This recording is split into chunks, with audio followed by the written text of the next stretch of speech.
I pretended to be dying of cancer to see if my kids would visit. Only one did, so only one inherited. I never thought I'd become the kind of mother who would fake her own death to test her children's love. But after 63 years of life and 35 years of motherhood, I found myself sitting in my kitchen at 2 in the morning, staring at my phone and wondering if any of my 4 kids would even notice if I disappeared tomorrow. The idea hit me like lightning during a late-night movie marathon when the protagonist pretended to have amnesia to see who truly cared about her. My finger hovered over the screen, ready to send the most manipulative text message of my life. The plan started simple enough. I crafted a message about discovering a lump and scheduled doctor appointments, sending it to my group chat with all 4 children. The responses came in waves throughout the day, each one revealing more than I had bargained for. My oldest sent back a generic heart emoji and asked if I needed money for medical bills. The twins, now in their late 20s, both replied with brief messages about being swamped with work, but promised to call later. Only my youngest, barely 22 and fresh out of college, immediately called me crying and asked what she could do to help. My heart sank as I realized how distant I had become from the children I had sacrificed everything for. Each pregnancy had cost me career opportunities, friendships, and pieces of my identity that I never quite recovered. I had spent decades driving them to practices, helping with homework, and attending every school event, believing that constant presence would translate into lasting bonds. Instead, I watched them grow up and move away, their phone calls becoming less frequent, and their visits turning into obligatory holiday appearances.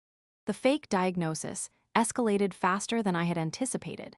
I created elaborate stories about chemotherapy sessions, researched symptoms online to make my performance more convincing, and even bought a wig to wear backwards to simulate hair loss.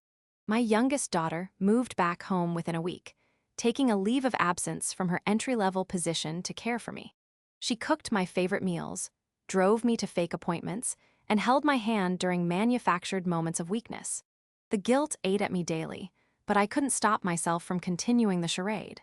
My sister became my unwitting accomplice when she started calling more frequently to check on my condition. She had always been the dramatic one in our family, turning every minor inconvenience into a theatrical production. But now, she seemed genuinely concerned about my health. During one of our conversations, she mentioned how proud she was of my youngest for stepping up while the others remained distant. Her words stung because they confirmed what I already knew but didn't want to acknowledge. The other 3 children maintained their distance throughout my fictional illness. My oldest called once a week with updates about his promotion and new house, briefly asking about my treatment before launching into stories about his own life.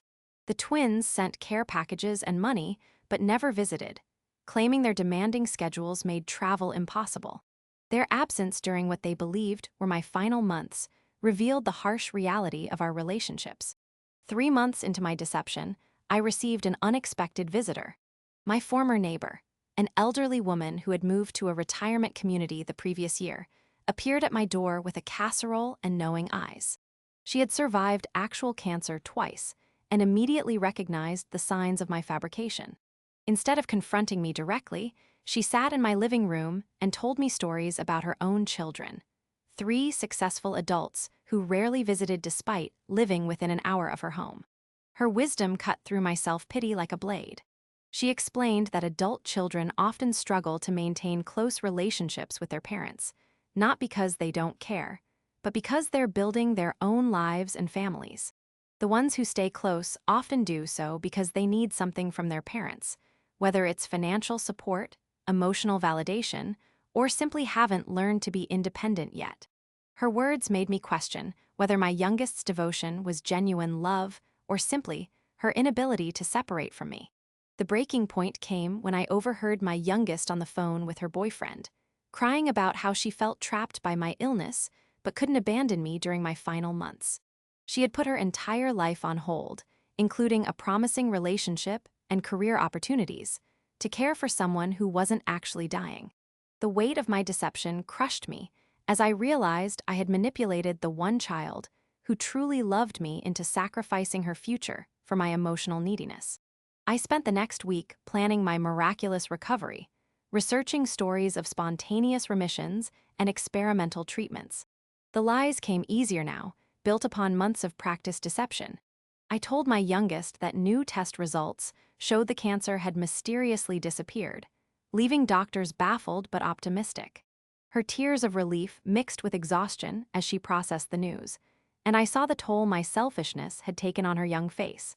The news of my recovery spread through the family with varying degrees of celebration. My oldest expressed happiness, but seemed more interested in discussing his upcoming vacation plans. The twins sent congratulatory messages and promised to visit soon, though their promises felt hollow after months of absence. Only my youngest seemed truly transformed by the experience, more mature but also more guarded, as if she had glimpsed something about life that aged her beyond her years. 6 months later, I made the decision that would define the rest of my life and my children's futures. I updated my will, leaving my house, savings, and valuable possessions entirely to my youngest daughter. The decision wasn't made out of spite toward the others, but from a clear understanding of who had been present during what they believed were my darkest hours. I consulted with an attorney who helped me structure everything legally, ensuring no one could contest my final wishes. The family dynamics shifted subtly after my recovery. My youngest eventually returned to her own life, but maintained regular contact, calling every few days and visiting on weekends. The other three resumed their previous patterns of minimal contact, seemingly relieved that they no longer needed to feel guilty about their absence. Holiday gatherings became tense affairs where unspoken resentments simmered beneath polite conversations. I never told anyone about the deception, carrying the secret like a stone in my chest. The guilt followed me through daily activities, coloring every interaction with my children and making me question the authenticity of every gesture of love. I had learned the truth about my relationships, but the knowledge came at a cost that I couldn't calculate. The woman who had once been naive about her children's devotion had become someone capable of elaborate manipulation. Years passed, and I watched my children build their own families and careers. My oldest had 2 children who barely knew me, despite my attempts to be the grandmother I had never been as a mother. The twins married within months of each other, and their weddings felt like formal obligations rather than celebrations of family bonds. Only my youngest maintained a genuine relationship with me, though I sometimes wondered if she sensed something different about me after my miraculous recovery. The weight of my secret grew heavier as I aged, particularly during family gatherings where my other children would casually mention their relief that I had beaten cancer. They had no idea that their mother had become a master manipulator, someone who had tested their love through deception and found most of them wanting. The knowledge of their failure to show up during my fake crisis influenced every conversation and decision I made regarding their futures. My final revelation came during a quiet evening with my youngest, now married with a baby of her own. She was feeding my granddaughter while telling me about her day, and I saw in her the same selfless devotion she had shown during my fictional illness. She had never questioned my diagnosis, never doubted my need for care, and never made me feel like a burden during those dark months. The realization that she was the only one who truly loved me unconditionally brought tears to my eyes. The day I finalized my will, I felt both relief and sadness. My youngest would inherit everything, including the house where she had cared for me during my fake illness, and the savings account I had built over decades of careful planning. The other 3 would receive nothing but letters explaining my decision, though I would never reveal the truth about my deception. They would spend the rest of their lives wondering what they had done wrong, never knowing that their mother had orchestrated an elaborate test of their love. I justified my decision by telling myself that love should be rewarded and indifference should have consequences. My youngest had proven her devotion through actions rather than words, sacrificing her own happiness to care for someone she believed was dying. The others had shown their true priorities by maintaining distance during what they thought were my final months. If they couldn't be bothered to visit a dying mother, why should they benefit from her death?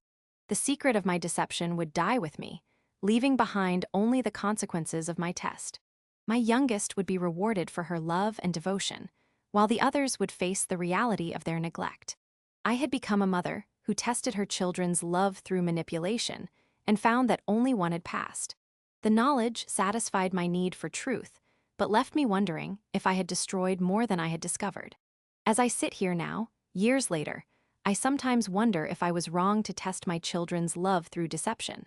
But then I remember the months of loneliness before my fake diagnosis, the unanswered calls and forgotten birthdays, and I know that I simply revealed truths that already existed. My youngest had always been the most caring, and the others had always been self-absorbed. The cancer lie didn't create these dynamics. It simply exposed them in the starkest possible terms. The inheritance will be my final statement about what I value in my children. Love and devotion will be rewarded, while indifference will be met with consequences. My youngest will inherit not just my possessions, but also the knowledge that she was the only one who truly cared when it mattered most. The others will inherit only the bitter, understanding that their mother knew exactly who they were and chose to act accordingly.